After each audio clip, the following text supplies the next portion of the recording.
The following is brought to you by the Social Suplex Podcast Network. This is All Things Elite.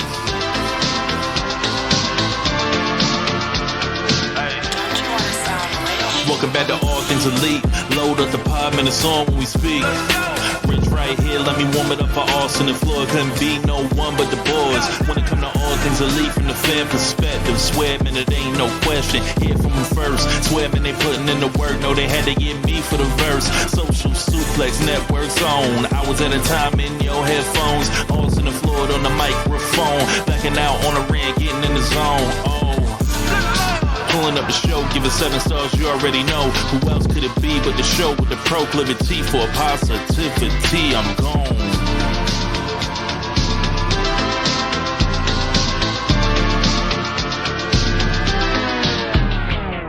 Hello, everybody. Welcome to the 226th episode of Social Suplex's podcast about AEW with a proclivity for positivity. Welcome to All Things Elite. My name is Austin Somewhat. I'm the host of this lovely show, and joining with me, as always, is my good buddy and friend, Mr. Floyd Johnson Jr. My man, how are we doing? I'm looking outside, and there's this weird thing in the sky that I'm not used to seeing. Oh, yes, everyone. We are recording during the day.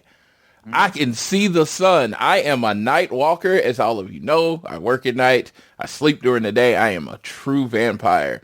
But today, I am wide awake because I leave for Revolution in 24 hours. Well, actually, way less than 24 hours. 6 a.m. on Saturday.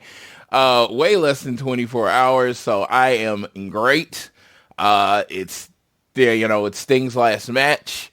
I'll tell you. This will be I've been to every Revolution, so this will be my fifth Revolution. I am super excited. If you would have asked me in November if I was going to Revolution, the answer was no. I was just like, trying to do less this year, blah, blah, blah. They announced, oh yeah, Revolution's going to be Sting's last match. Oh like, shit, well, yep, I'm going. Because, I did a post on my Twitter, way too long. To sum it up, pretty much my life and Sting career has kind of just run parallel. And Sting has, been a big part of my wrestling fandom for most of my existence. A huge part. I would venture to say the biggest part of my wrestling fandom, if I want to be honest. So to be there for his last match is surreal. It is a piece of my childhood going away, and the fact that he is actually getting his flowers, getting everything, getting honored in this seemingly perfect way is just like I know I'm going to cry Sunday. And I'll tell people, I am definitely not a crying public person. Why did I say I wasn't going to see Iron Claw? Because you do not like crying in public. I am not a crying public person. I'm not. Last year, when Cody lost at WrestleMania, they welled up. It was close. But I was like, choke it down. And I got out of there. And I cried at home in the middle of the night like a real man. You know what I mean? I soaked my pillow. No, just kidding. No, not kidding. No, I did cry, but like a real man part is a joke. But yeah. And I had my moment. So, like I said, not a crying public person. So I imagine at the end of the match, and we'll talk about all the results. This is just kind of my opening salvo or whatever. But at the end of the match, there will be tears. Not because I'm sad it's over. Because it's been done so perfectly. His run in AEW has been so perfectly. I can't be sad it's over. It's because I got to experience it. Mm-hmm. My first time seeing Sting on TV, 84, 85, I'm like, it's barely, when I could barely develop memories, As you know, I remember my brother talking about the Blade Runners and how they could beat the Road Warriors. I remember that was a big thing, you know. And my brother loved the Blade Runners, and we were watching TV. And I'm like, I don't even know if we saw it every week. Again, I'm 3 or 4, so to when I say I just have this fleeting memory of it. It's that's what it is. But I do remember, Surfer Sting debuting. And Clash of the Champions 1, I watched again this week, and it was just like, wow. I forgot how much good stuff was on that show. And I honestly didn't remember that was from Greensboro. Because, they say Greensboro means a lot to Sting, but they never specifically said why. Or I never heard it. So, again, I always say that because I don't want to say I never. They might have said it, and it just was a comment that never stuck. But then Clash of Champions, Greensboro Coliseum, Greensboro, North Carolina. That's the match that made Sting. Not many times in a wrestler's career you can be like, that one match is where you went from mid-carder or a guy that looked good to legit main event babyface. That match was it. That was the match for Sting. So the fact that his last match is in that same city and basically, I don't think it's the same stadium. I think they've, of course, rebuilt it, but, in spirit, the same building. You know what I mean? Yeah. Yeah. It's a perfect circle. It's amazing. It's one of those things that I don't know the conversations back, so I'm not burying anyone. But I would have loved WWE and Triple H and all of them to go all in with AEW on celebrating Sting. Not for ratings, not the tribalism, throw all that shit away. I mean, even do a little segment on Raw and SmackDown. Not talking about the show. They don't have to sell Revolution, but saying Sting's going to have his last match this week. Sting has been this important part of professional wrestling for the last 40 years.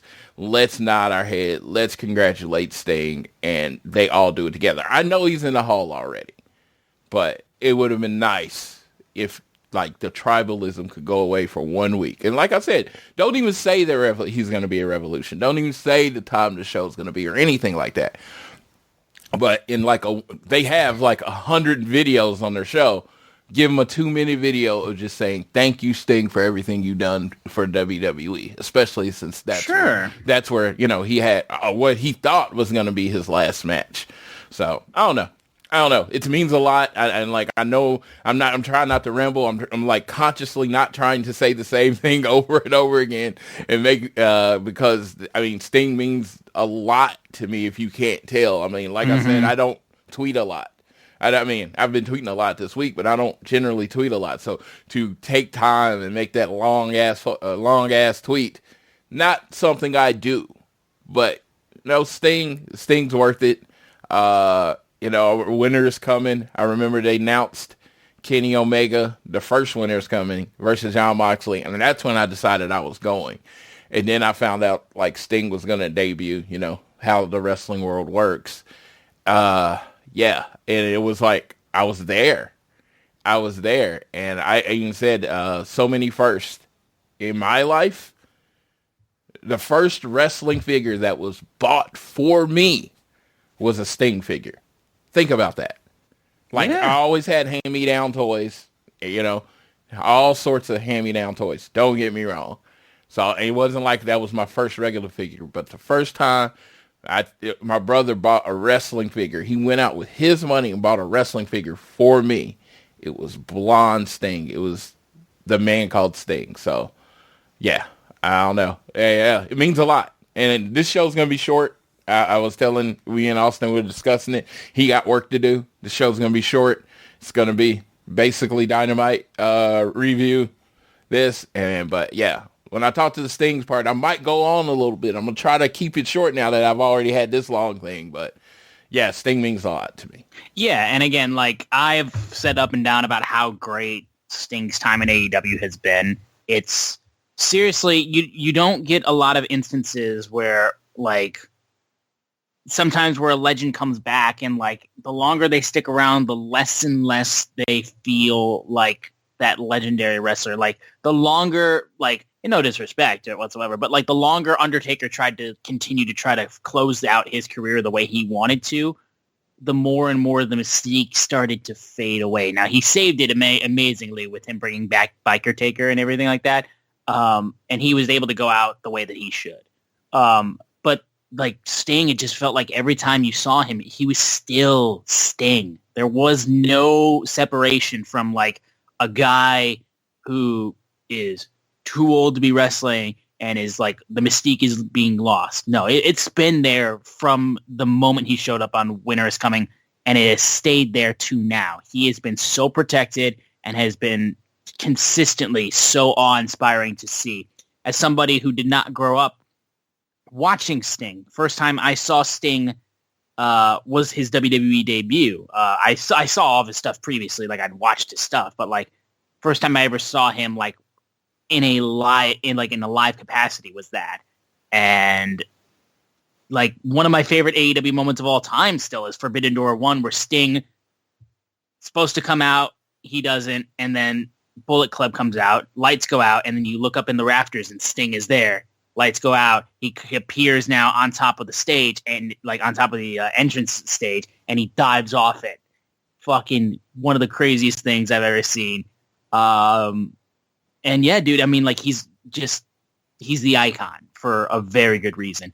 It's going to be wild to think that this will be the last time that we see this man in a wrestling ring. The Stinger has been such a huge part of this business, and like we are so grateful for everything he's done. And it's just going to be a wonderful send-off. And we'll talk about the match once we get into the more prediction parts of everything, but we got a lot to get into with this show. Of course, we had the go-home show of Dynamite that we're going to get into.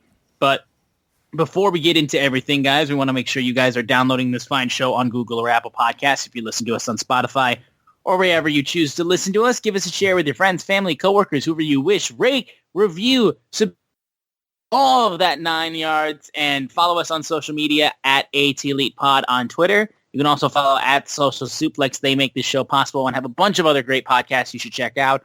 I am at Austin Sumowitz, SZUMOWICZ, and Floyd is at Floyd Johnson Jr. on Twitter. And the big news of the week, of course, is we are heading into the weekend of Revolution. Card looks like it's going to be amazing, and we'll get into everything when we get into our predictions.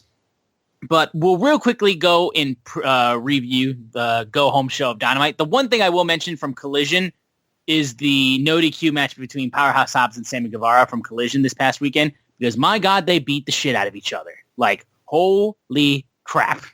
Like, I had to mention that at least, because Sammy's spot off of the ladder through a table, Sammy literally got his knee dropped onto the barricade, and, like, thing looked swollen after the fact. It was an insanely good match, and a very definitive win for Powerhouse Hobbs to get the win, who I think is just getting better and better and better. I love the fact that we're really making Hobbs look like a big threat. So I had to mention that match, though, because holy cow. So in speaking this, and I'm not going to go off on a long tangent, but that match had me watching. Because Sammy Guevara, of course, he's considered one of the four pillars. Early in his career, you know, with the TNT title, he was like super hot when he won the title from Miro. And I just think about it, and it's like, you know, you look at the four pillars. Darby's elevated. He's a main eventer in AEW. You could pretty much put him in the main event of any pay-per-view. He works. MJF, absolute main eventer. Probably, you know, the young face of the company, if, you know, as that.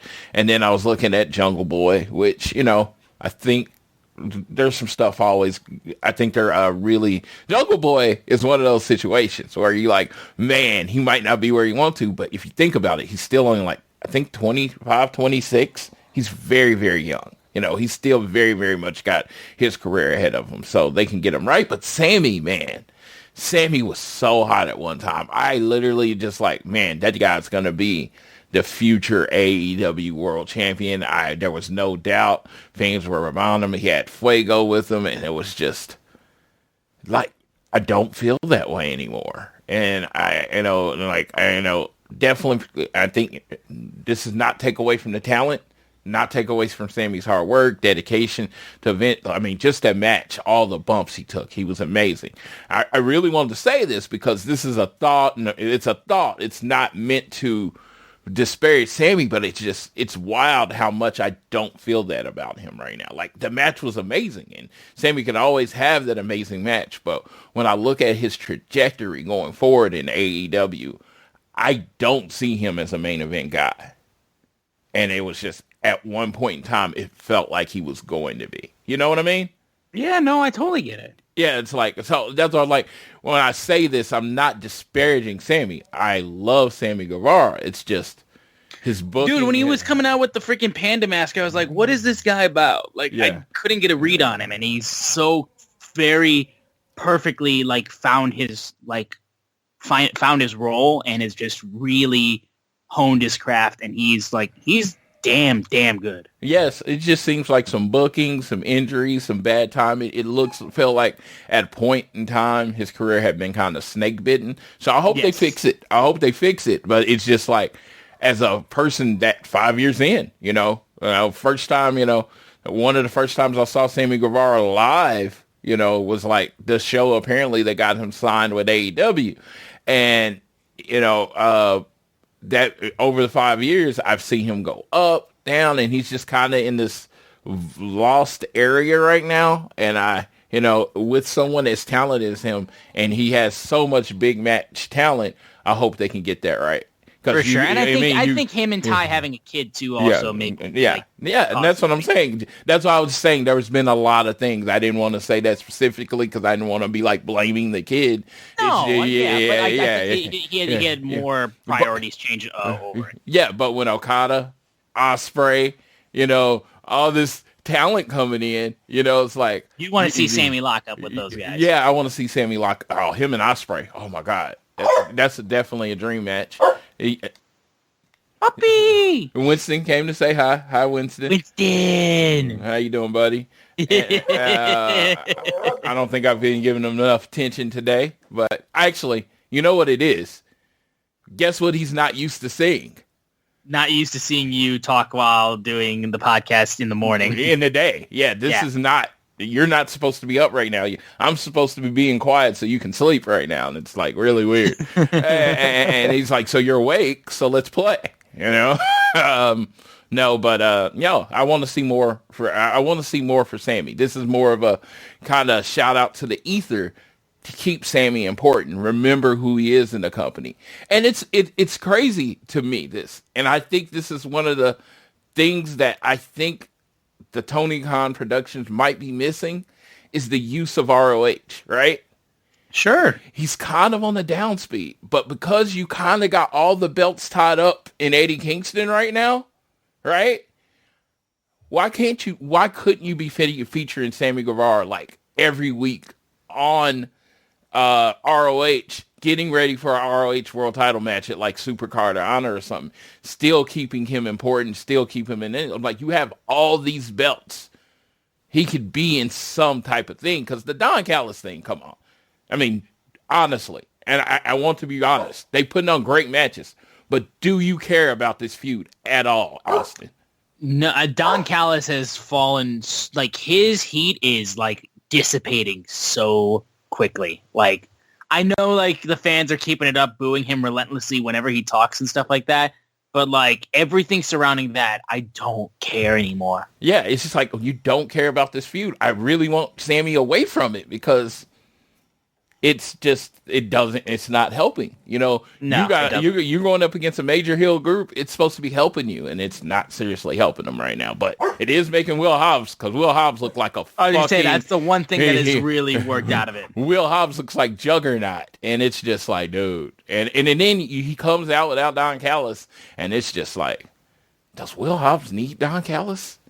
I was going to say, I'm waiting Don for the Callis, point where he can eventually get out of there. Yeah, no, and I'm not even saying Don Callis is doing anything bad. I'm just like, when he cuts his very angry promos and then he just goes out there and destroy anybody, it's like, Will Hobbs is Will Hobbs, you know. Yeah. He stands on his own. But we're going on a tangent. Let's go. Yeah, it's all good. Yeah. Only one last thing I would mention from Collision is the fact that, it's a no-brainer. If you haven't seen Danielson versus Akiyama, fix that. That match. Really good match. Oof. Really good ending that logically led into a different match. Also, my wrestling love has been up because we have gotten a shit ton of FTR over the last few weeks. I know, dude. Your boys have been everywhere. Dude, if you're an FTR fan, this should be the happiest time for you. I'm like, win, lose, or draw, you're seeing them every week. They're Dynamiters, they're Colliders, they're AEW. So I've been loving it, and they've been putting on really good matches. Absolutely. You know what? Okay, I got to tell y'all because this is super hilarious to me. You know what my dog is? He's barking at his reflection. He's staring at the TV and barking at himself. That's so funny. He wants to know who that dog is and why he's in my room. Oh, Winston. little lad. So while Winston tries to figure out who the dog in the TV is, we'll move over now to our AEW Dynamite review from the Go Home show that took place in Huntsville, Alabama. Show opened up with Hangman having an important announcement ahead of the Revolution show, and he comes out and he's got a crutch. And immediately, because injuries have been a consistent problem recently, and you're just like, oh, dear God. So he comes out and he's like, doesn't look like a promising start to his speech. And he talked about AEW and the opportunity this company was for us to rise people's expectations. And they accomplished so many things like that. Talked about winning the World Championship in 2021 as the biggest accomplishment of his career. And hated the fact that this became a three-way. But you know what? I said it should be decided in a singles match, but I had the wrong two competitors. So he said, I apologize, Swerve versus Samoa Joe. I will not be able to compete at Revolution. He's like, I'm always honest with you guys. I will not be able to compete. Swerve comes out, and I'm fully expecting a Drew McIntyre level, I prayed for this and it happened moment. He comes out, and he's like, I've tried to kill you. We've been at war these last 6 months. You tried to kill me. I didn't expect this to happen. I targeted you because of everything you accomplished. I have the utmost respect. If I said I didn't have the utmost respect for you, it'd be a flat out lie. But you suffered this unfortunate fate. And the thing is, you can't escape fate. You can't stop destiny. And still my destiny is to be the AEW World Champion. Joe then comes out, and he goes on like, what are we talking about destiny right here? These two bitter enemies trying to hug it out. And there's like, week after week, you guys are staring daggers at each other, talking about this destiny, and you're not making eye contact with me, remembering who the real man around here is. And Hangman, he called Hop Along, and he's like, you guys are hungry, accomplished wrestlers, but the only reason you're hungry is because I'm starving your ass. He talks about how he's going to whip both their asses. Swerve then goes off, trying to be like, I'm going to explain to you who the hell I am. I went from unemployed to headlining pay-per-views, someone who was being a cruiserweight to going after the world championship. He said all that kind of stuff. And then he said, after I take that championship away from you, you're not going to know what to do with yourself. You might want to go back to commentary wearing a poncho again. Amazing this. And again, he brings up, while Hangman's literally like behind you, he's like, I broke into somebody's house and threatened their kid. You don't know what I'm going to be able to do to you? You think I'm not going to be able to do whatever it takes? And I'm just like, Hangman, you look like such a beta right now with him just talking shit. And then Hangman, as he sort of finishes his whole speech, takes the crutch, smacks Swerve across the back. He ain't got no hurt ankle or nothing. And he just starts beating the hell out of him with the crutch. And Joe's just watching up top and just enjoying it, all of it. And Hangman screaming, he won't be champion. I'll be champion, damn it. And Hangman literally was like, you know what? I'm so psychotic. I'm just gonna lie my way to be able to get an open shot at taking out Swerve with a foreign object. This man is a man possessed. He is psychotic, and he is doing everything he can to kill him. And I have also small thing. Why the hell did Hangman go up the face tunnel after that whole ordeal? He lied about an injury to crack a man in the back, and yet he's going up the face tunnel. I thought the idea was that Hangman was kind of being the heelish kind of persona, and Swerve was honestly more so even kind of becoming a bit more face. It seemed like we were getting ready for a double turn, and now we got Hangman going up the face tunnel. That man is not a face. Well, Cowboy is not a face. I got to say this about this, and I will say this. AEW has done this. Face and heel is the wrestler's perception of who he is. Hangman feels justified in everything that he's doing because that man crossed the line and went into his house. Sure. That man drank his blood. You know what I mean? Or he drank that man's blood. I don't remember how it went. But they made each other bleed. So he feels justified in everything he's doing to Swerve. Hangman is like, I don't understand why the fans don't hate Swerve because this dude's a fucking monster. You know what I mean? And so Hangman sees himself as a face, much like Cody saw himself as a face. You know what I mean? As in the character work. It's like he's a heel, but he sees himself as a face. He sees himself as justified, right? He's like, dude, what this man has done to me, everything I'm doing to him is justified. So that's how I see it. That is how my brain has fixed. It's the perfect spot for him because, like I said, he's so taken aback. Like, why do people like Swerve? Yeah, like why do you like this man? Yeah, like this dude is the devil. Like he's like, and it's not like Adam Cole. He is worse than Adam Cole. He broke into my house and was breathing on my kid. It's like, yeah, no, it's one of my favorite storylines because it's kind of complicated, and it's very simple. Swerve has drove Hangman crazy. And now Hangman is looking at Swerve being popular and everybody's cheering him and he cannot understand why. Yeah. He does not understand. Like, so, okay, all right, you got the fans. You stole the fans from me, but that's all you're getting. You're not getting that title. You're never going to get that title. I don't care what I have to do. I don't care if I have to fake an injury, which is completely against who I am. I don't care if I have to sneak attack you. I don't care if I have to purposely injure you, which is completely against who I am. I am doing everything I can to keep you from being the champion. Yep, exactly. I love the character work in this, and this title match has got me so excited with all this. It's going to be so well done. I just know it. We then had the Young Bucks come to the show, basically being like, they're looking for Sting, and they want to thank him for his contributions and conduct his exit interview as they hold white baseball bats. And then also in terms of the meeting that they had with Ric Flair last week, he said it went great. So we'll move over to the trios match of Eddie Kingston and FTR versus the BCC, Moxley, Claudio, and Danielson.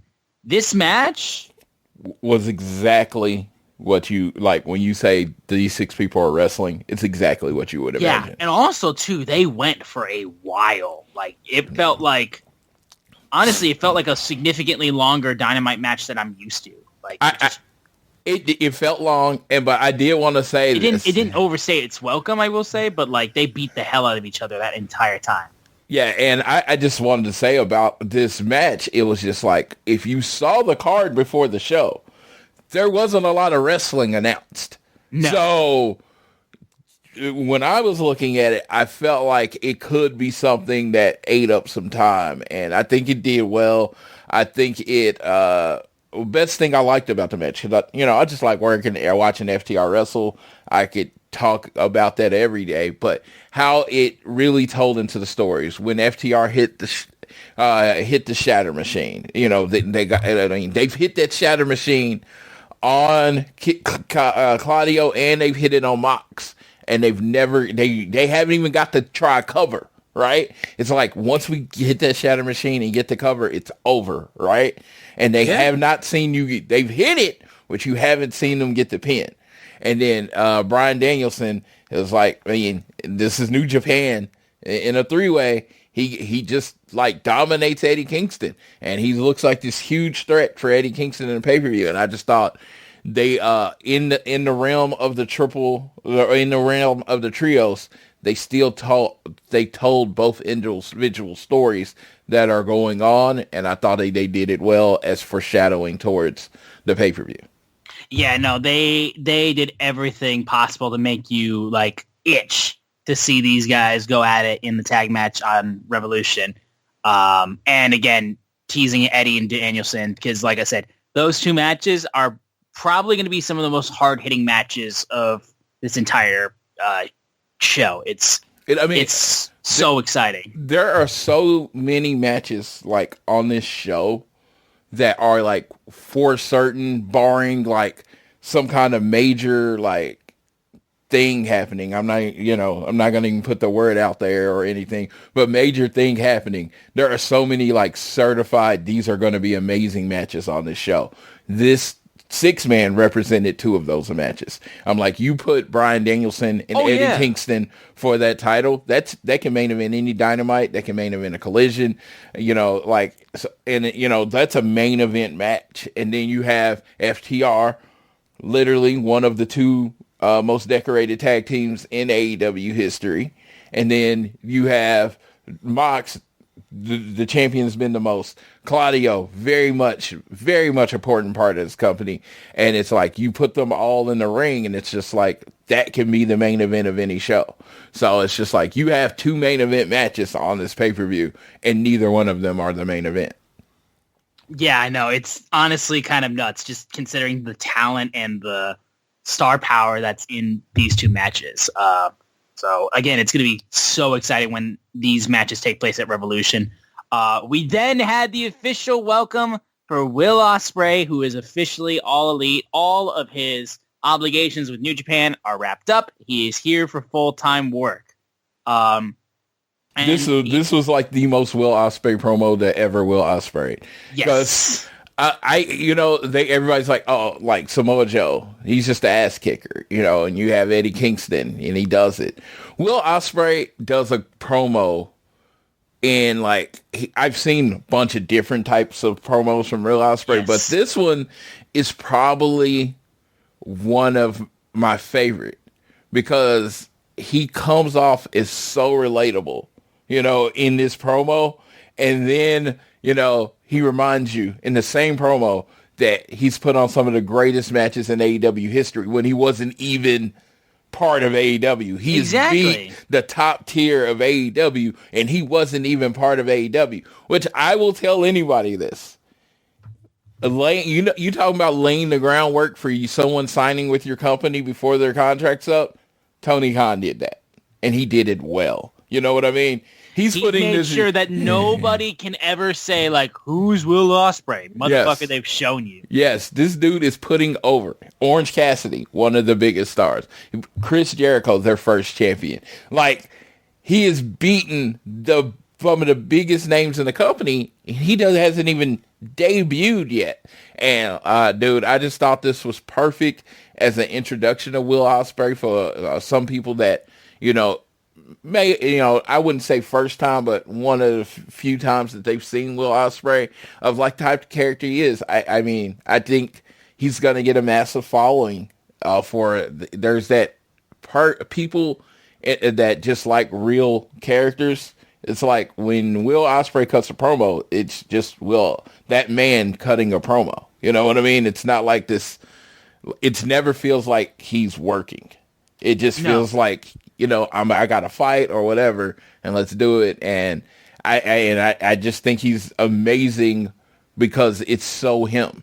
He doesn't he doesn't try to be anyone else. And like you said, with the relatability aspect too. This man went from talking about like they lost my luggage. I had to make a whole ordeal trying to get here because I didn't find my luggage until I eventually did find it. But then also remember, I beat Orange Cassidy and I beat Kenny Omega, and I pinned the first ever world champion, Chris Jericho.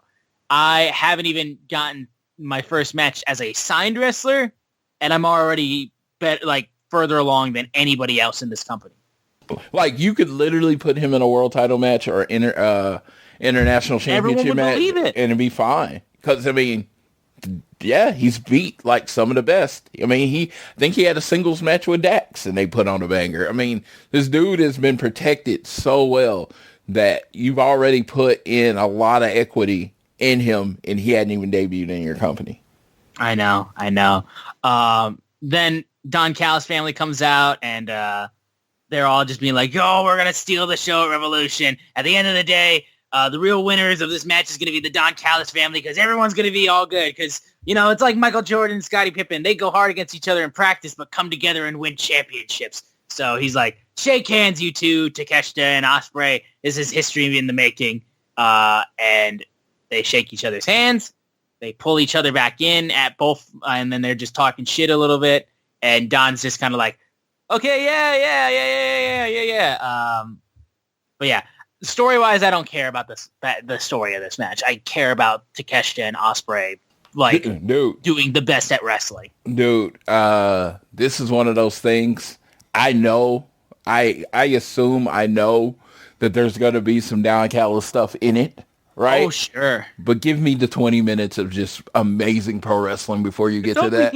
That's all. Yeah, give me the 20 minutes before you do what you do in that last two. Just give me two of the best wrestlers on this planet doing what they do. Give me a taste of what this can be in the future. Just give it to me. Give me that 20-minute preview of what it could be, and then do your stuff. Exactly. We then had Eddie Kingston get disrespected by Matthew Jackson, saying basically, you talked crap on us on the Collision. Next time it would be a fine. And also, can you actually dress professional for once? Okay. Orange Cassidy then proceeded to have his International Championship Open Challenge, which was accepted by Nick Wayne. And this was a pretty damn good match. I think the fact that the BCC match had so much staying power in it, I think it maybe overshadowed this match a little bit, but they still did a damn good job. Nick Wayne, I think, has such potential, and they were moving all over the place. This was a nice, fast-paced match to follow up, just the physicality of what you got in the trios match. But as the match was going on, he hits the beach break, nearly gets the finish, but then the Undisputed Kingdom come out with Mike Bennett and Matt Taven. They're trying to mock Orange Cassidy, and as this is happening, Orange is distracted and gets hit with a Dragon Suplex. Rocky Romero and Trent come over, and they even the odds. They start fighting on the outside. The ref is distracted, and then Nick Wayne is taking off a turnbuckle pad, but that's when Daniel Garcia comes out, and they start talking crap, and Nick Wayne, because he's a stupid kid, was too busy talking shit and was not focused on what he needed to do. And that's when he turns around and gets Orange punched in the face. Orange Cassidy retains the International Championship, but that's when Roderick Strong comes in and ambushes him, and that teases in for their International Championship match at Revolution. I thought this was pretty well done. It was able to get everything teased up from everybody's matches with Danny Garcia and Christian Cage. Yeah, it's very clear that Don Callis and the family, or just probably Don Callis, is going to have something to do with this match. For sure, yeah. But I still thought this Open Challenge match was pretty damn solid. And again, it gives me more excitement for Nick Wayne's development, I feel like, as a wrestler. Absolutely. I'm looking forward to it. Nick Wayne is the future. And I was listening to a show, and they were talking about him being 19. 18. And I'm like, so you think about it. Win, losses, all that stuff doesn't matter right now for him. This is all him getting familiar with the team. And in 7 years, you put 7 years or whatever, him being in whatever thing you want, he's only going to be 25. So I'm really excited for Nick Wayne. He's going to be great. So looking forward to it going forward.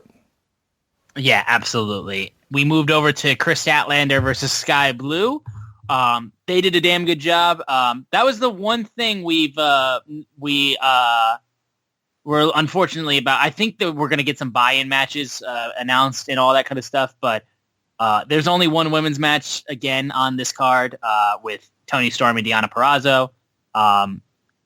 Disappointing, but Chris and Sky Blue did a damn good job. I felt like I'm still trying to figure out exactly, like I said, because Julia Hart and Sky Blue have officially established themselves as a force together, which was shown up with Statlander getting screwed over basically because Julia Hart comes in and hits her with the TBS title belt. Stokely tried to get Chris Statlander to cheat, but Willow was like, don't do that. And honestly, Chris might have done better if she actually listened to Stokely in that position. So I like that we've established Julia Hart and Sky Blue as a force together, like they're partners and all that kind of stuff. Still trying to work out when we're going to get an actual TBS championship match and how that's going to get set up. But at the very least, this was a solid enough match, but does show one of the slight disappointments with this Revolution card going forward. There's one women's match, and it's the world title match. So TBS championship is still awesome with Julia, but we're kind of losing a bit of momentum. And it's one of those situations Tony Khan has kind of talked about over the last 2 weeks or two, and you can kind of tell from Julia, she's hurt. She can't wrestle right now. So it's just of course you want another match on the show. I thought they've been doing a really good job over the last few weeks of Thunder Rosa being undefeated and Serena being undefeated. You could probably do that on the show or something like that. I was going to say, with the fact that we got Serena and Thunder Rosa doing stuff on Collision, I'd love to see them get a match. But with I will say this. I don't want to just force the match. Make it make sense. And at this point, it does feel like the match would be forced. So, you got the women's division. You got a lot of people coming back from injury. I think it will get its spotlight. It's just this show's about Sting's last match. And I know it's anything else is going to be feeling lesser than Sting's last match. Absolutely. Yeah. Winston, choice it. It's so funny because he left because I have the door open. He left so he could go play. And again, one of the reasons we don't record during the day. Yes, Winston likes to play. Yes, this is his uptime. So when he was outside and it was just I guess, I got excited about something and he's like, oh, so are you calling me? Hey, how's it going? I'm here if you need me.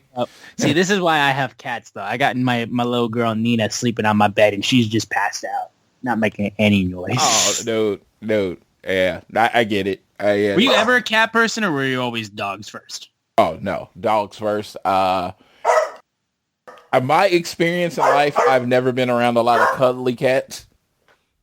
My cats are super cuddly. Dude, my one cat will literally...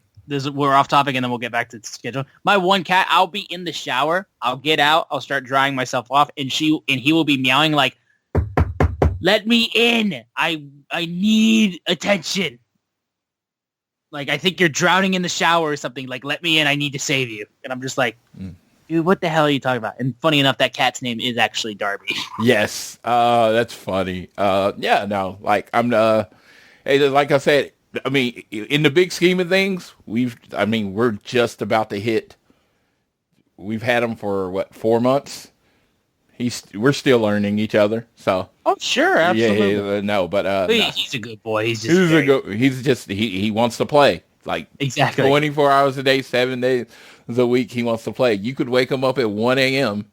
where he's passed out and he's ready. Let's play. Let's go. I'm pretty sure he needs another dog, but I'm not getting another dog. You know what I mean? Say, that's a whole commitment in itself. Yes. I totally get that, though. Now, in the EVP's continued search to try to find Sting, they eventually went into his dressing room, to which I swore they were going to make a jab at Punk with this, but that's just me being paranoid and all that type of shit. Ironic. But they break into his locker room, and then there's baseball bats hanging from the ceiling. Love the mind games. I love the secrecy of when we were going to see Sting. So I thought that little moment was cool. And then A bunch of nice little callbacks to. I was like, I like these callbacks, and it led to the biggest one of the night, which we'll talk about.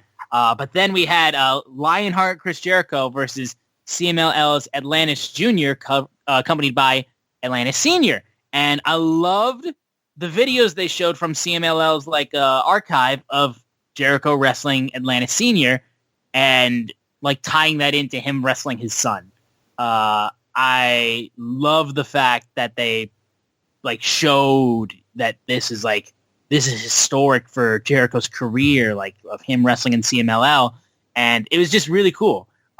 They did some really good stuff in this match. There was a point where Atlantis Jr. jumped, did a tope suicida and just freaking so smooth, so well done. He performed very, very well. I've never seen either of these guys personally, but he moved so well, and it was just awesome to see this kind of blast from the past in the current day. As the match was going on, though, Jericho he did an amazing hurricanrana off the top rope. Looked for the Judas Effect, missed it. He got his backbreaker finisher, which looks so hard to do, but was so cool. He got out of it. Nice transition into the walls. Then Atlantis knew that basically this thing's over. He throws in the towel actually because he knew his son was not going to tap out. So he's just I got to stop this now because he's going to die. And Jericho gets the win by that, and thought it was damn good. Honestly, it was a nice little small story told in this one match, calling back to the history of these guys' careers. I love the way they set it up. I wonder if O'Shea Jackson smiled. I was gonna say they showed video. Yeah, they showed all this stuff. They gave you an idea of what's the purpose of this. It gives you the reasoning. Yes, and I've seen a lot of stuff. I've seen a lot of stuff on just how the match went and stuff, and I thought it was fine. Honestly, with the video package, I gotta be real. I didn't really care about this match. I just didn't. It was pretty decent. It was fine. As an introduction to Atlantis Jr., I did like the idea that Chris Jericho is technically a face right now, right? Yes. But, he thought, oh, yeah, I could go out there and, put on a nice, friendly match, technical match, but that's not going to help this kid develop in America. He has to see the type of experiences and the type of opponent you get, and people are going to be ruthless. And it was funny. It was in beating the crap out of him, he was mentoring him. And it was it's not a common wrestling storyline. So, but it's not a common wrestling storyline. So it probably didn't with me, it didn't grab my heartstrings, but the fact that it was different, it was something different. It was something you don't see a lot. I thought that was really cool. And he taps him out and he's he does all this stuff. And then he hugs him because I didn't beat you up because I wanted to win. Beating you does nothing for me, but how I beat you and how I showed you how ruthless you have to be that beating is going to do more for you in the future than it ever did for me. That was the lesson I was going to give you. And he set it up in the interview that's what he was going to do. He was going to I'm going to be ruthless because this is how people are here. Mm-hmm. Yeah, no, I love the way they built this up in just the single show that they had was honestly very well done. We move into the final moment of the night, though, as Matt and Nick, they come out and they have their bats in. They are looking down the crowd, and there's multiple people wearing Sting masks. And he rips off one of the fans' Sting masks. It's just some random dude. And then one fan removes his Sting mask, and it's Darby Allin. He jumps over and starts fighting the Young Bucks. That's when the Bucks start getting some of their damage out on Darby, hitting the EVP trigger, laying him out with baseball bats. And then that's when they call out Ric Flair. And Ric Flair is walking down gingerly as the Bucks continue to beat up on Darby. Matt gives Rick a bat, and that's when Flair winds up and then pokes Nick in the eye and then chops Matt and then just starts trying to fight back, and then he gets low blowed and they start beating up on Ric Flair. First of all, absolutely pointless. Like, that whole tease of the fact of like, oh my God, they're going to have Ric Flair turn on Sting thanks to the Bucks and all that kind of stuff. Pointless. That's when Sting's music played and they walk up the ramps and they've got their bats in hand. And right there, I was like, he's coming down from the ceiling. He's coming down from the rafters. And he's comes down, he's harnessed in, and he just gets lowered from the ceiling. Full on WCW, like old school Sting shit. And he drops down. And then that's when he descends from the rafters. And he takes his baseball bat and hits Nick with it. Darby hits a coffin drop on the Bucks. They get Nick with the Scorpion Death Drop, and like Flair and Sting are all good with each other. And then that's the tease as they got the advantage right now as we head into the final Sting match. And what a way to have Sting's final Dynamite appearance, coming down from the rafters, old school shit, and like so expertly done. They got me. They got me on this one. You weren't expecting it. They went up the ramp, I'm like, he's coming. No. Like, once the Flair thing happened, I figured it was coming. I did figure it was coming. And it's funny how you learn after 20 years, right? So he comes down and he's obviously in the big harness like he was in the WCW days. Like, he's 60. They're not, No, absolutely. They're not cutting any corners, right? But he comes down, and then the camera shot goes directly to the Young Bucks' face while he's taking all that shit off. Yeah, exactly. Yeah, because I remember in the WCW days, he'd do it in the middle of the ring. And then fight. They go to the Young Bucks, stay on him until Sting is ready, and then they finish it. That was just one of those little things. Some people pay attention to, some people don't. I thought it was great. And then for me, in that moment, I was, 16 years old, sitting in my house, watching WCW, and it was just a great way to end the show, great way to end Sting's time Sting's time on Dynamite. Sting's, and just to let y'all know, Sting is retiring as an active pro wrestler. He is not going to wrestle anymore. No. But he's still going to be around. They have made that very clear. So if Sting is ever in Darby's corner and stuff, don't be like, I thought he was retired. Don't. They have let you know that he's still going to be around the company. This is his time as an active wrestler. He's a little older in age.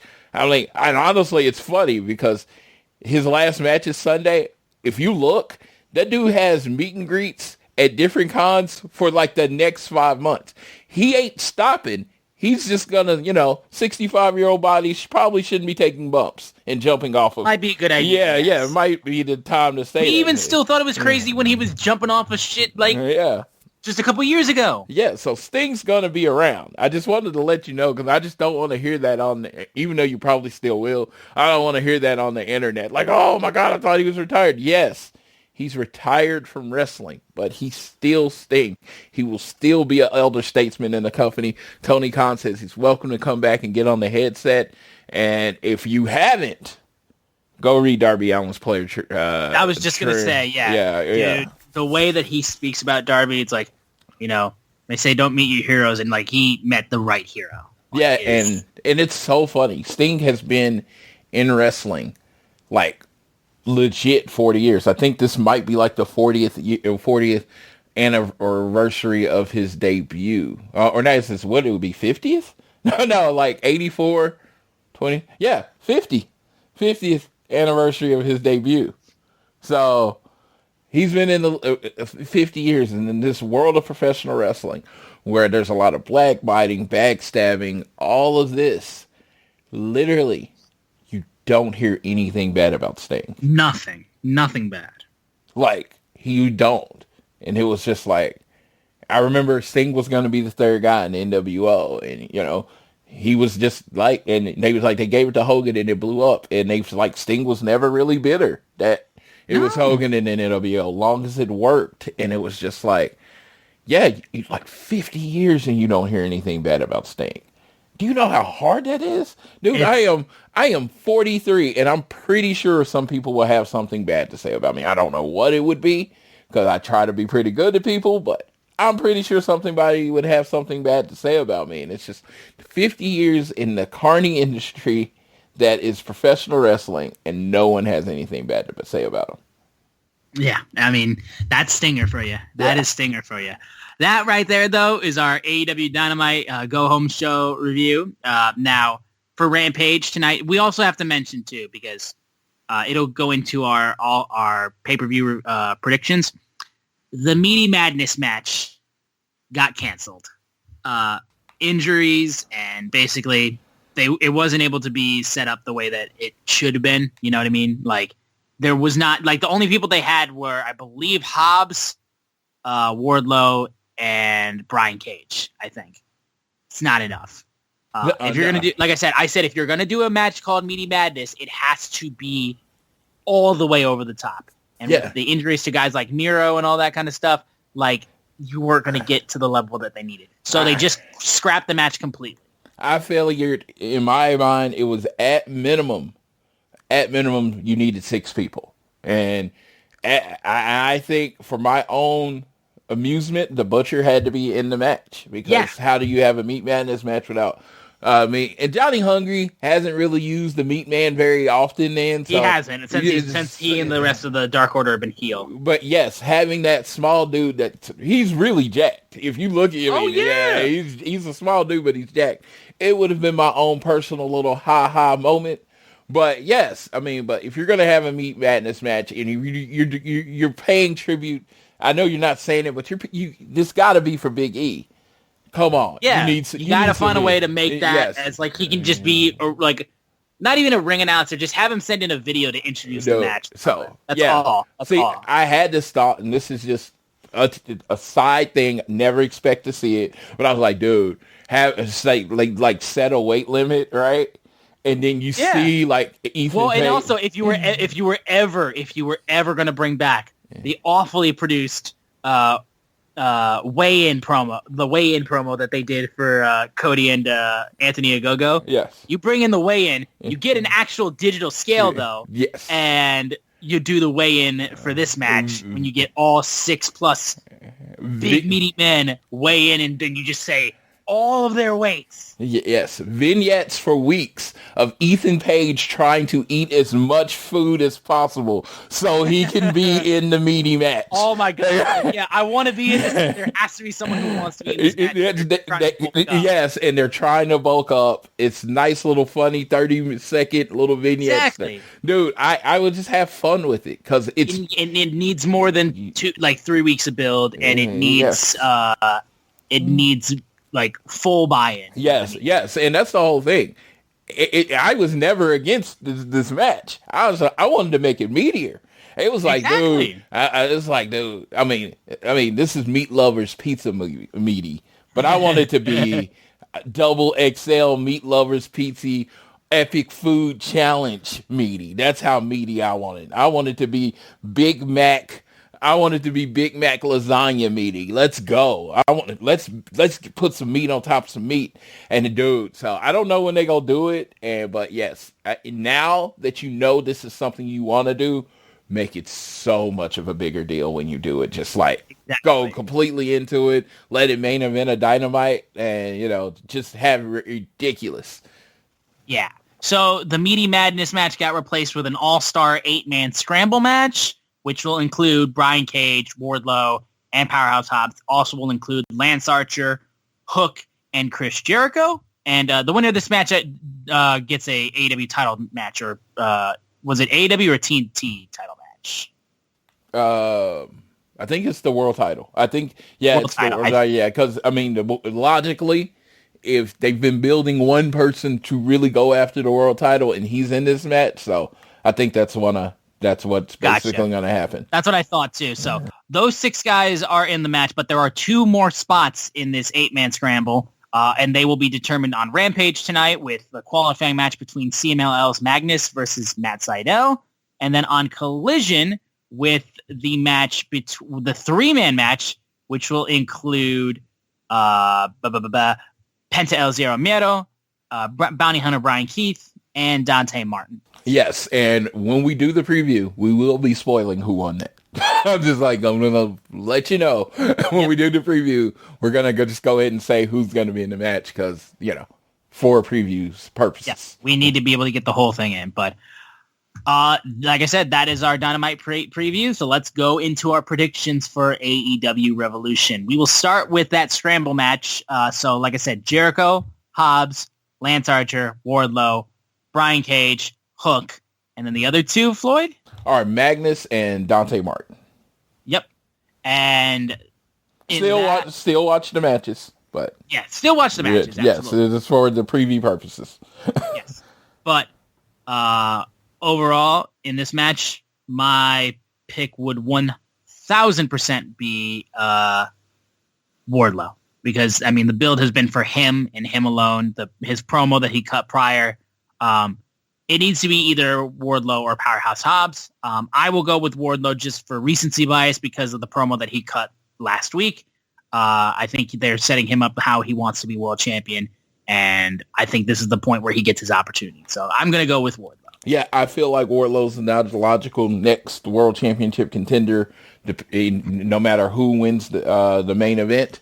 So yeah, I think it's just a no-brainer to go with Wardlow. Actually, I would literally be annoyed if they went with anyone else, even if I like Powerhouse Hobbs. It's just he has this other thing going on, and I just think what you've been foreshadowing is Wardlow winning this match. Yeah, no, 1,000%. Next up, we have FTR versus Moxley and Claudio. We boys here are biased. I think we are both picking FTR. And I don't think there's any way you're changing our minds. Dude, I will say this. Of course I want FTR to win. It's in North Carolina. It's the FTR country. But would I be upset if Moxley and Claudio win? No. Because I do think, I see a path where if the Young Bucks win the match, that the winner of this match is the next contender. So, I don't know. I've had many thoughts go through my head. Of course, my prediction is FTR, and that's not unbiased. I just think it makes the most sense going forward because they are a full-time tag team. Yeah. And then you gave Mox the singles win. FTR needs the tag win.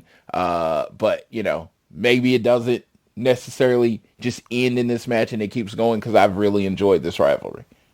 Yeah, no, I've enjoyed it tremendously. We then have the TNT Championship match between Christian Cage and Daniel Garcia. I think this match will be a lot of fun. I think it's going to be a nice opportunity for Danny. I think Christian's going to do some great job of just getting him worked up during the match.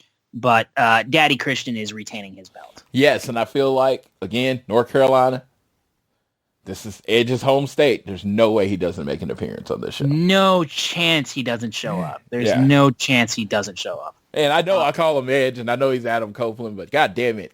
I've been calling him Edge since the mid-'90s. I get Edge. it, dude. I get he's it. Edge. I'm sorry. It's like, I'm sorry. It is what it is. We then have Will Ospreay versus Konosuke Takeshita. Very well likely could be one of the matches that steals the show. Ospreay will once again continue his incredible run that he's had, but get his first win as a signed AEW competitor, and he will beat Konosuke Takeshita.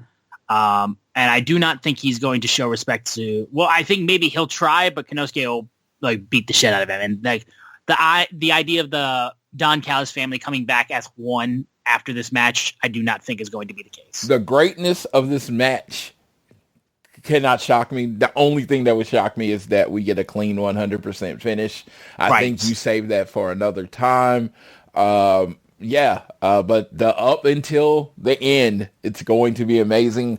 I mean, of course, you bring Ospreay in, all this hubbub, Ospreay has to win, even if it's by DQ or whatever you're going to do. I mean, that's my WWE brain saying DQ, so maybe it's not DQ, but whatever you do, Ospreay has to be in it.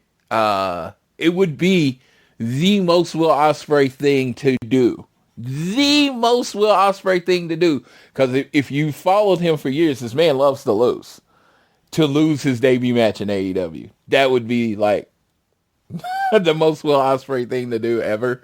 But no, it's going to be a tremendous match. Again, I was going to sit in the hundreds. They announced this match. I said I was going to be in the second row. And that is just how much I respect what these two can do in the ring. And I think this is going to be the first match of a very long story. Oh, yeah. No question. The Continental Crown Championship will be defended by Eddie Kingston versus Bryan Danielson. Like, dude, I mean, those two matches, if they put those side by side, like, fucking hell. That's a pay-per-view with nothing else. I know, for real. I mean, that's a pay-per-view. I mean, exactly. Like, dude, it's just like how loaded Revolution is with wrestling is crazy. It's crazy how loaded this show is. Like, I can't, like, FTR's on it, the show, and I can't tell you that's my most anticipated match. Do you know how rare that is?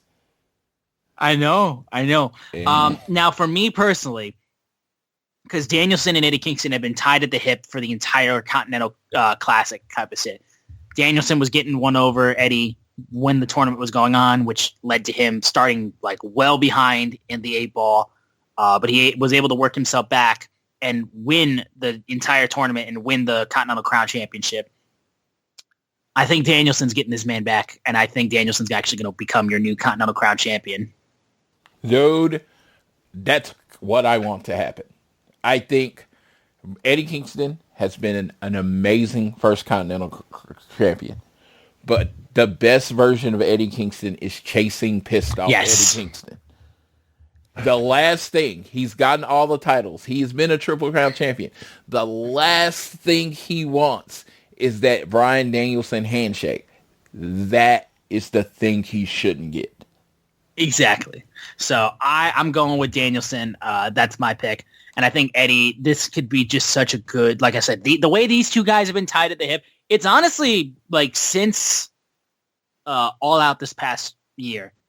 This has been one of their best stories, I think, that they've just rivalries, I would say. Like Eddie and Danielson, just beasts whenever they face off against each other. Yeah, absolutely. I mean, they understand it. Their styles very much complement each other. Their hate complements each other. It's amazing. Yeah, I've loved this whole thing. Yep. The International Championship, Orange Cassidy versus Roderick Strong. My gut is telling me that Roderick wins it because of the Undisputed Kingdom getting involved and fucking over Orange Cassidy. Because at this point in time, just because Adam Cole is not like wrestling and he's still hurt, we need the Undisputed Kingdom to feel like a threat, like a legit threat. And I think the best way of doing that is having Roderick beat Orange Cassidy and take away a championship that is synonymous with him. Yes. Because that will talking myself into it, I'm going to say that's my pick. I'm going to say Roderick Strong wins the title. Absolutely. At this point, the Undisputed Kingdom would have 3 of the 4 active wrestlers with belts. And if Wardlow wins like we expect, and Wardlow is the number 1 contender, they become the most important faction in wrestling in one night. And yeah, most important faction in AEW in one night. And that's what needs to happen. I mean, it definitely needs to happen. I don't feel like there's any energy behind the Undisputed Kingdom right now. So yeah, they need something like this. They need this big night. They need this big night. And Orange Cassidy, again, he's been a great champion. He's put the international title. He's made it matter. He has made it like 100% matter. But again, I liked him better when he was chasing. Yeah, I agree 1,000%. Toni Storm versus Deonna Purrazzo Timeless Toni Storm. I got to make sure I put respect on her name. Versus Deonna Purrazzo for the AEW Women's World Championship. My queen will reign once again. We give the belt and keep it on Toni Storm for all times because she is timeless. The queen, Toni Storm, she will retain her title. I'm going to say I want it to be a questionable finish where this can continue for a little bit. Yeah, no, but yeah, definitely Toni Storm. Toni Storm. I want this to be a Toni Storm match. Like, when I first saw Toni Storm on a Progress show, I literally, like, one match, I thought she was the, like, best women's wrestler I'd ever seen. I want that Toni Storm. Yeah. And I want that I want the Impact ROH Deonna Purrazzo that I've been seeing for years and love it. I want them to go out there and steal the show. I want them to have the time. I want them to have everything, and I want them to go out there and absolutely steal the show. Yeah, no, they should absolutely blow the doors off of this, and I think they can. I think these two girls will beat the hell out of each other, and like I said, they've done such a good job. Like I said, the Toni Storm tattoo vignette of her messing with their match tattoos and, like, putting a knife through it, like, is one of the most vicious things I've seen.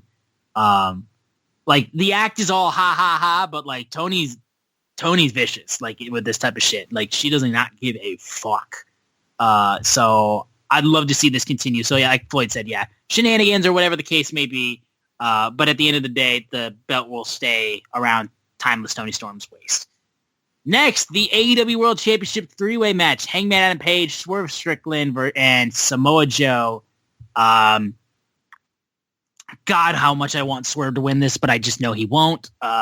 Like, I want it so bad, but I truly do think the fact is, the story is, Hangman and Swerve cannot stand each other. They are not going to be in the right mind, and Joe's going to capitalize on it. This man, Joe, is the smarter champion of this whole ordeal, and, like, Hangman and Swerve are just too filled with hate, and Joe is too filled with the fact that he's the best of the best and no one's going to beat him. So y'all have your blood feud. Joe's going to keep racking up days as AEW World Champion. And I want to say this. Storyline, what you just said makes sense, and I completely agree, but I don't want to just say I agree. I want to add my little spin on it.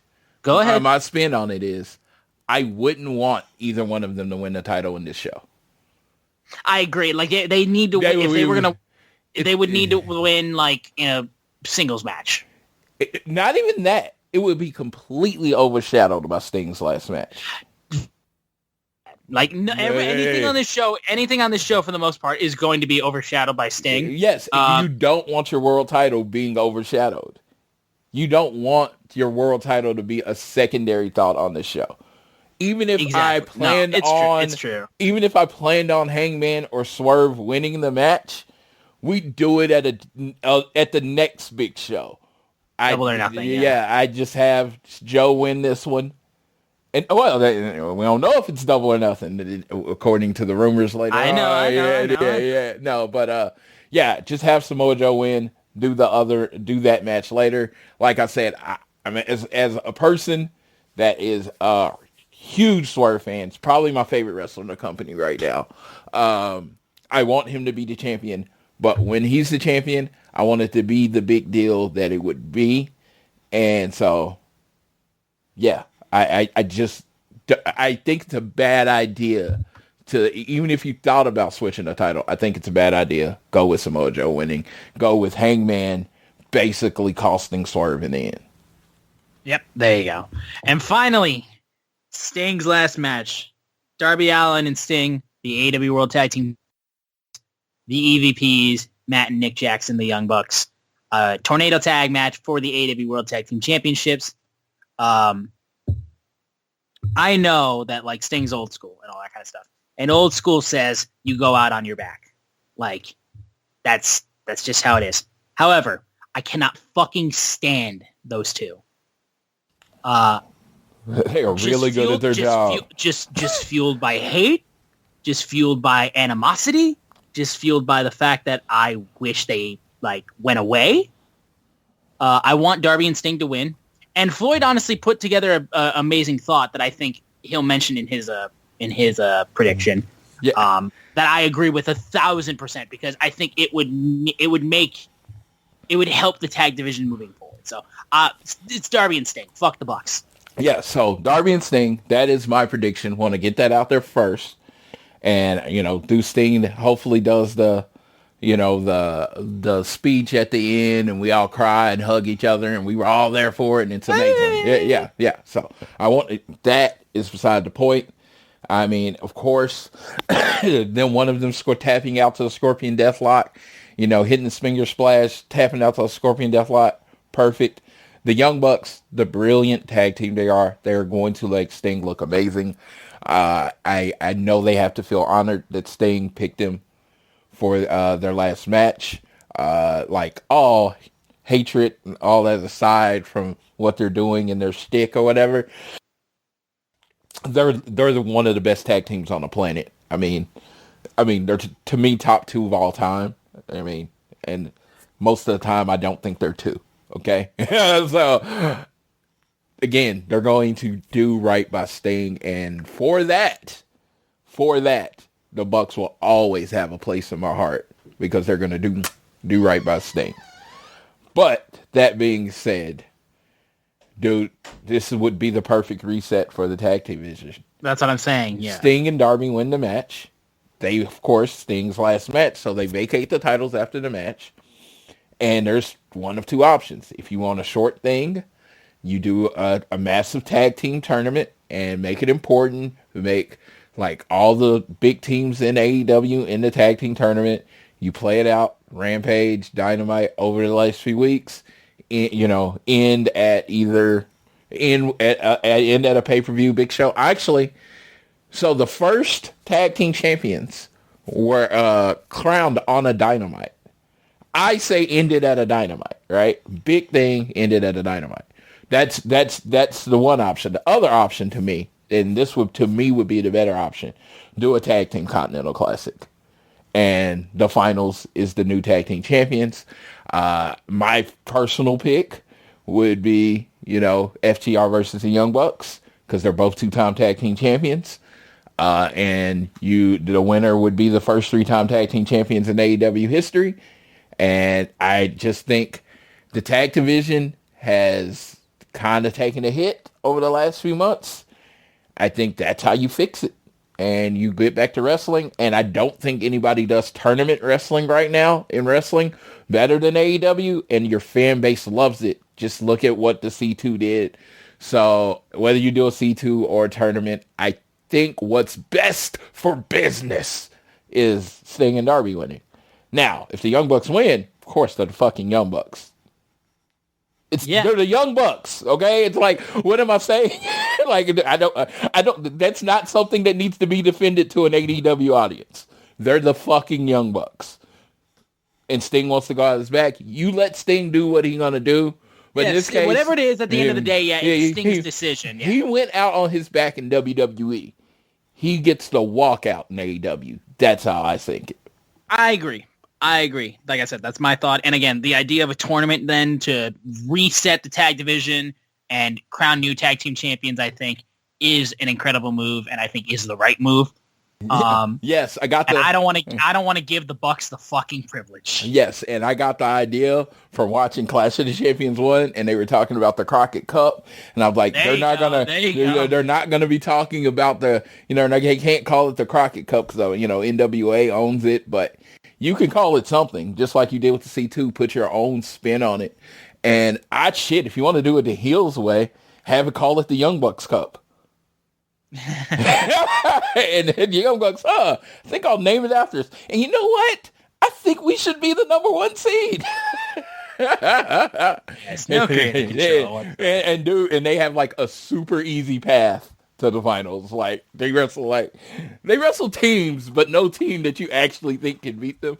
It would be, right. I mean, their characters right now, their character work is my favorite character work in their career, and they're coming after one of my guys like constantly. And I don't like that they're coming after one of my guys, but god damn, it's next level character work. I mean, it's Christian level tag team work right now.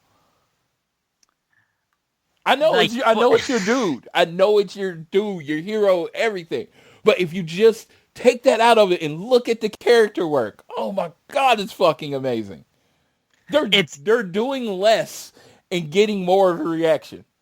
I know, but the problem is with it though is like in an instance like some of the things that Christian does, like people are genuinely like, this dude is despicable. Like, there's no reason why you should root for this man. But then, like, I got the AEW diehards too, which, listen, I am one of those too. But, like, I got AEW diehards that are just like, you know, yes, Queen, go off with everything the Young Bucks say and everything like that. It's like, they're acting heelish, but it infuriates me because I know there's a lot of people who side with these guys 10 million %. And I hate it. Dude, they're just so brilliant right now.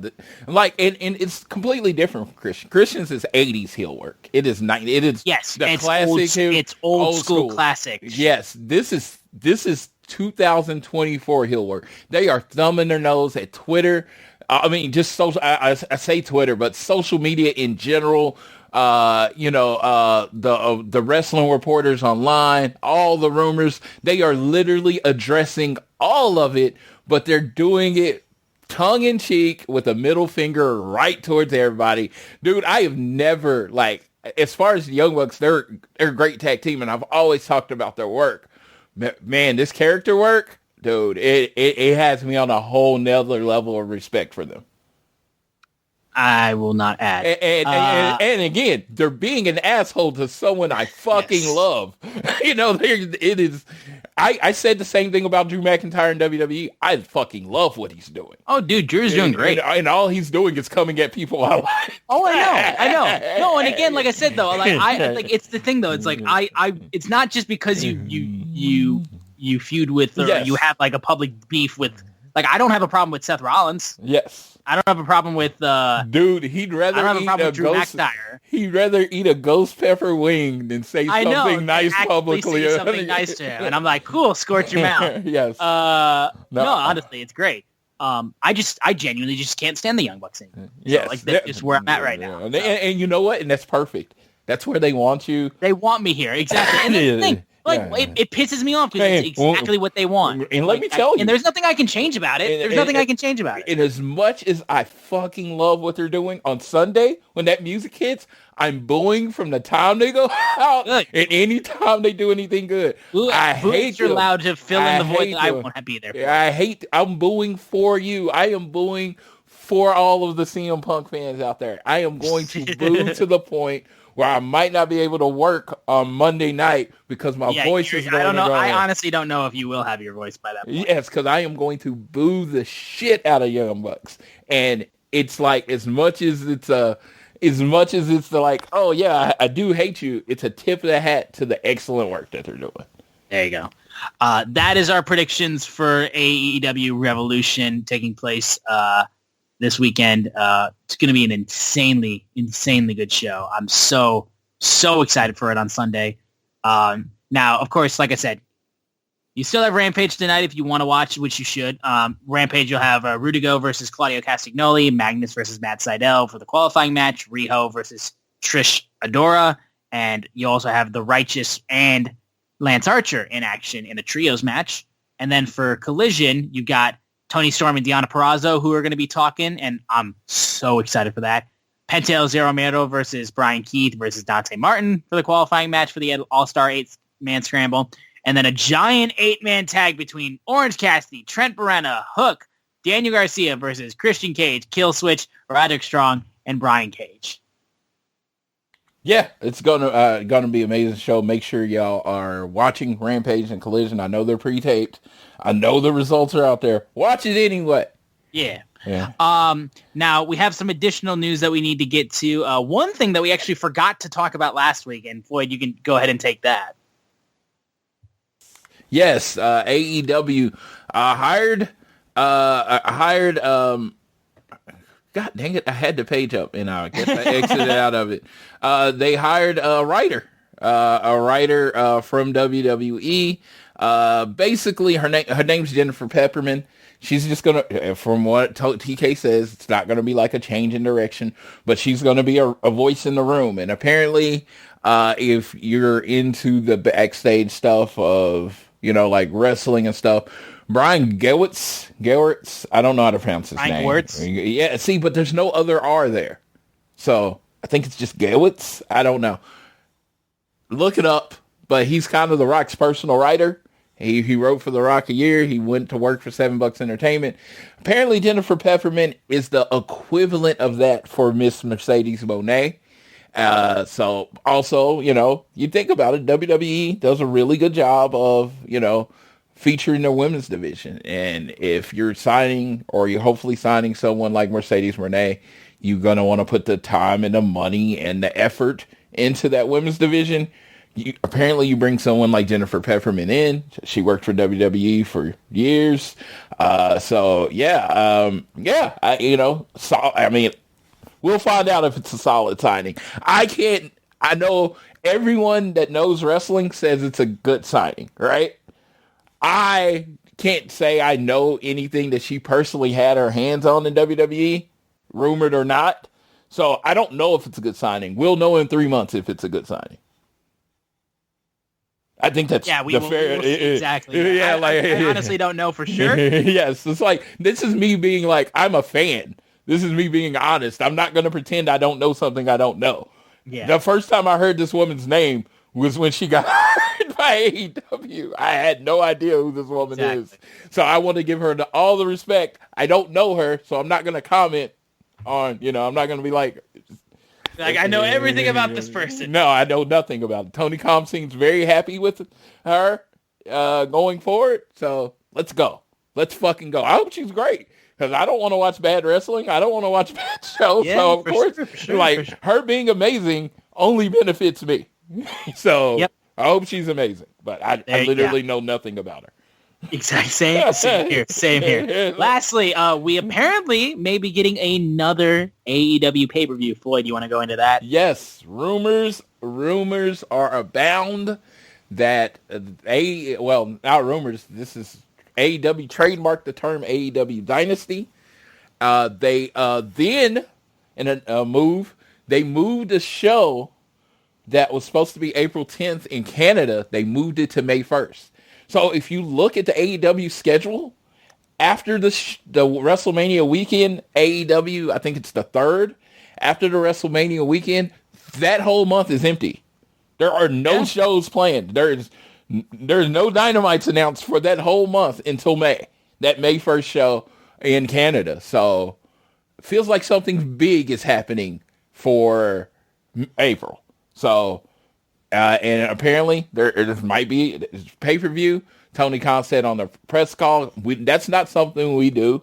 We don't go through and do the whole, do on the media calls and do the results. Yeah. It's out there. I think 900 people cover it.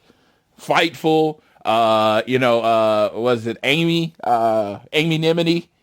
She live tweeted. There's Denise Salcedo. I'll shout out anybody you want. There's so many people that literally type out exactly what's said. There is no reason for us to do it. There's just none. It's like, dude, I can just go through and retweet what everybody says, because that's literally what I do. I just go read it. I never get on the media call. I'm asleep when it's happening. So I'm just like, no, but so the information's out there. Looks like AEW Dynasty, he said he wants to be at 9 pay-per-views. It's the magic number. The reason being because he does 3 ROH pay-per-views, so that would mean he would be doing 12 pay-per-views a year. I'm excited to find out what our AEW Dynasty is. Rumors is that's going to be the return of MJF. So that would make sense that way. There's a lot of things that could happen with it.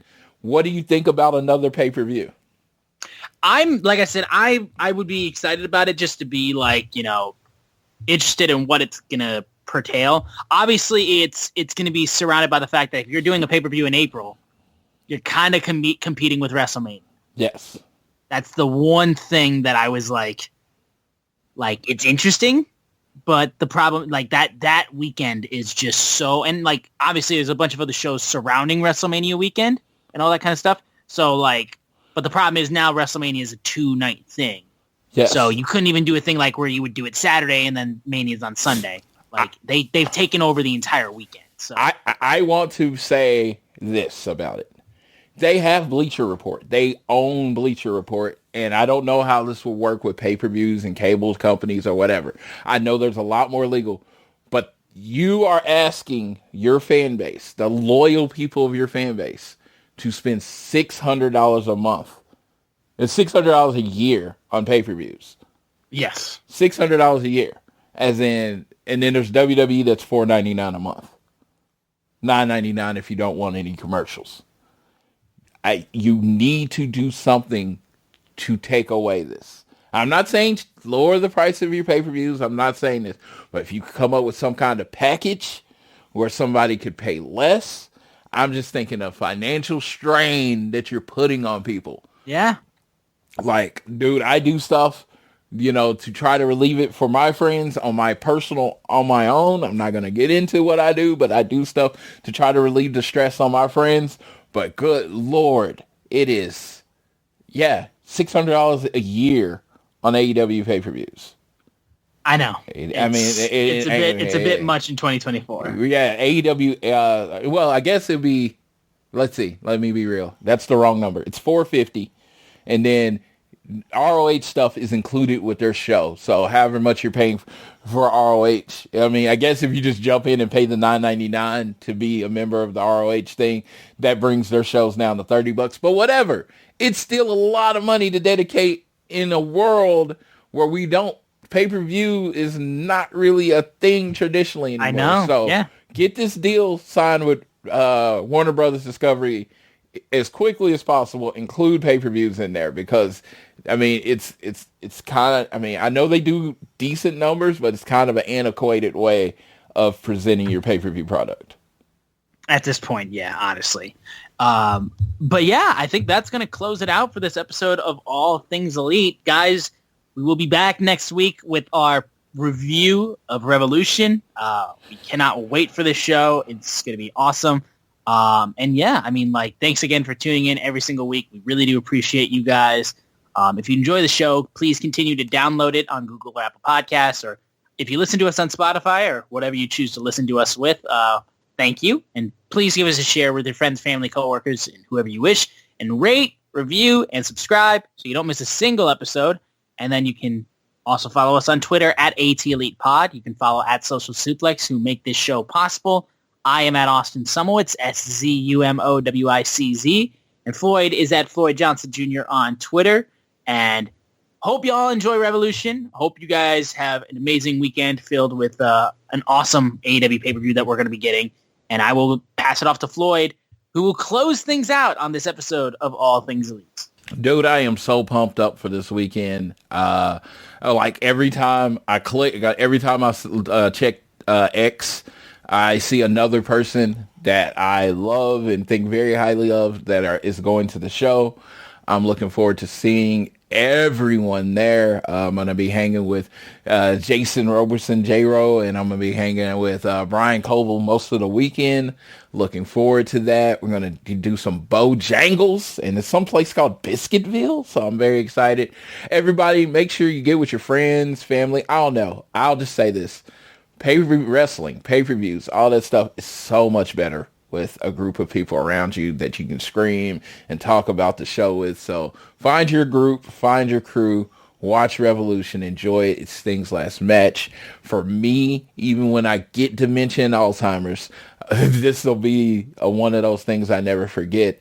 Like I said, Sting's life, wrestling life, parallels my life as a wrestling fan. So the fact that I get there, be there for it is going to be amazing. The fact that he can still look pretty good and move around pretty good and is going to have a great performance is amazing. But enjoy this with your friends, enjoy this with family. At least get on a Facebook Messenger group, join your group, talk about this. This is something you're going to want to communicate. This is probably going to be my favorite review of any show I've ever done, just because I get to just wax poetically and talk about Sting, because he means a lot to me. There was a few years when I was young, he was my favorite wrestler. I was absolutely a little Stinger, but he's always been there. He's always been talk when I talk about wrestling. So I will leave you like I always leave you, whether it is home, work, or school. Always do your best to be elite. Come back soon, Kenny.